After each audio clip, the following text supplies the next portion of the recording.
For more on the Singaporean economy, I'm joined by Calestous Juma, professor of the practice of international development at the Harvard Kennedy School. Welcome to Global Business America. Good to have you here, Professor.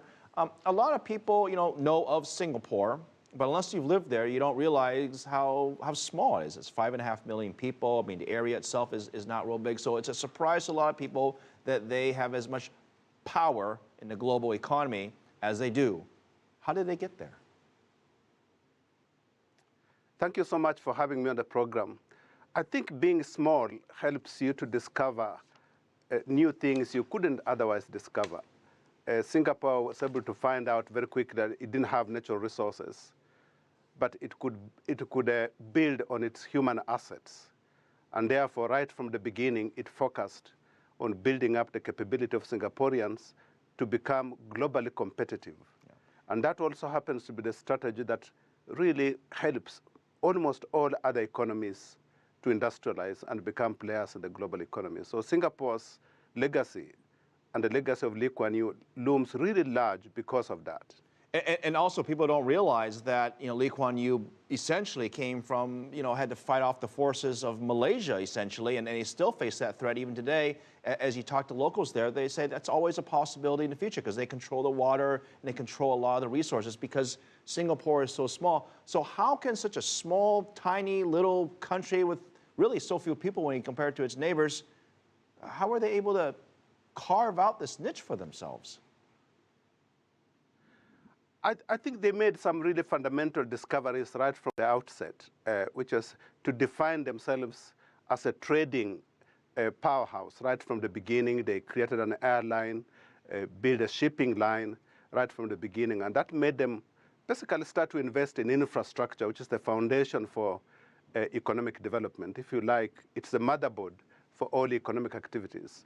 And then they started to invest very heavily in higher technical training, which basically meant that they were able to build new technologies, to absorb imported technologies, and become exporters in their own right.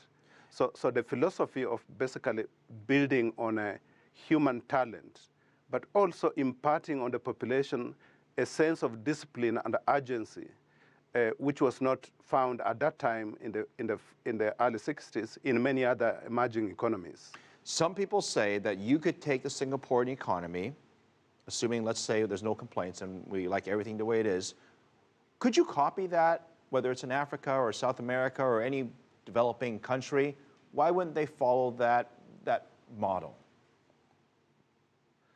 Actually, some countries have copied the lessons, the core lessons, not the entire model of the structure of the country. You can't copy another country.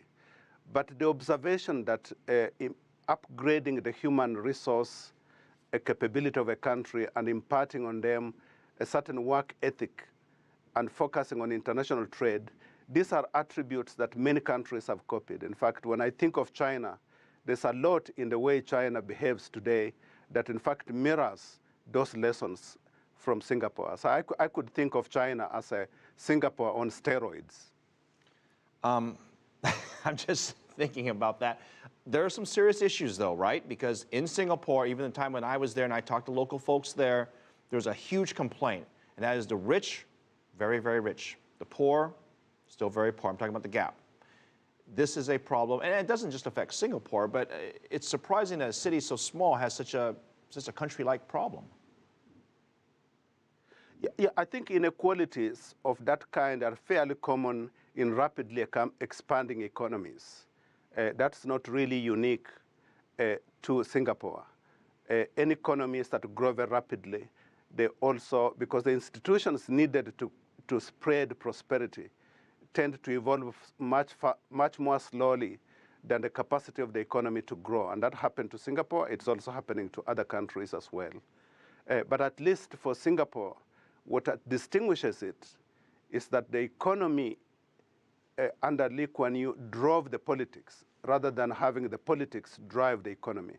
And that is the role model that really Singapore plays for many other emerging economies, is to put economic development at the center of a political activity. Yeah. It was necessary because in 1964 they had riots, racial conflicts in Singapore, so growing the economy became an imperative for the survival of the country.